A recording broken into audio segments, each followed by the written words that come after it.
So Templeton, he's aboard as Martinez moves to second. I could go for a little catch. Back to second, not in time.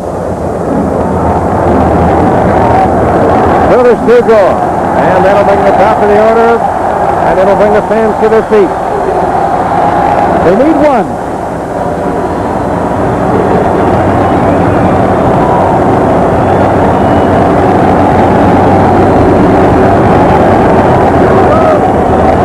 Here's Alan Wiggins.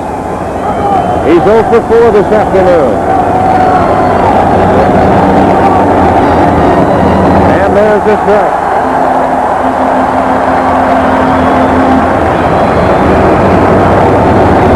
The Padres scratching out just 6 hits this afternoon.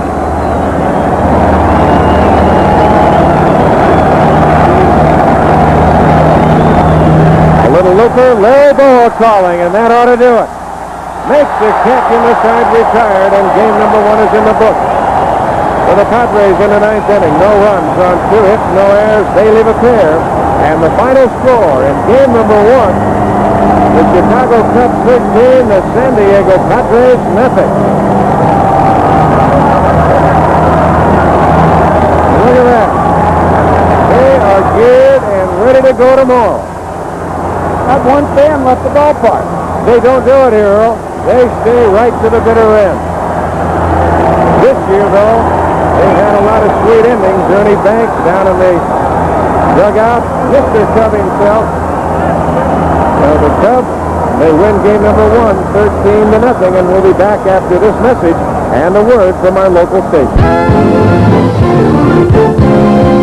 Nobody was happier today than Mr. Cub himself, Ernie Banks, in uniform this week. Ernie was famous for hitting home runs. Bobby Dernier is not. But that didn't stop Bobby D from opening the scoring today with a first-inning home run. It was 1-0 right there, and the Cubs were just getting started. Gary Matthews, the first of his 2 home runs on the day. The Stars did it here last October. This October, he's getting the job done in Chicago. Rick Sutcliffe, a whale of a pitcher, also today a good hitter, a home run of his own. Everyone getting into the act. This one way out on Sheffield Avenue. The Cubs had 5 home runs in all. As Gary Matthews gets number 2, he has really become a crowd favorite in Chicago, a team leader in the clubhouse and on the field. Gary Matthews, 2 homers and a salute to the faithful fans who have been waiting 39 years for this to be on its way to Baltimore now. It was more like a going-away party. Owner Miles Tannenbaum was at the Union League program along with head coach Jim Mora. Also showing up a few of the Stars players. There has been a report making the rounds that the USFL might change its mind and stay in the spring after all, if the league cannot find a new fall television contract. I asked Miles Tannenbaum if that remains a possibility. To be very candid with you, Scott, I hear that, but I only hear it from the media.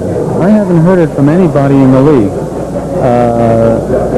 I don't know whether there will be that kind of a move or not. On the field at the vet and in the weight room, they still don't know for sure where they will play their games.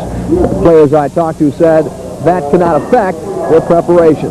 From the player standpoint, we're more or less letting the management handle that. We're more or less in a position of most people. We just read the newspapers and just go from there. We wonder about it all the time. There's nothing we can do about it, so all we can do is think about it. We're hoping to stay in Philadelphia, and actually we all would like to stay in Philadelphia and play in the spring. That's a bad situation, being confused where you're going to be. But hopefully by sometime this month, everybody will know where we're either going to be in Philadelphia or Baltimore. Wherever the Stars play in '85, they have one goal, to be the first team to repeat as USFL champions. That's why they're taking these off-season workouts seriously. The Stars know what it is like to become champions. The Cubs are trying to find out. Coming up at 6 o'clock, I'll be talking with Bill Giles. He is a Cub fan this week. Don Tolleson will have that story. Also coming up tonight, broadcast time 8 o'clock from Kansas City, Detroit and KC, game 1 of the plate. Wham! Bob Dernier off Eric Schauf, first inning. It is gone, and it's kind of a harbinger of things to come.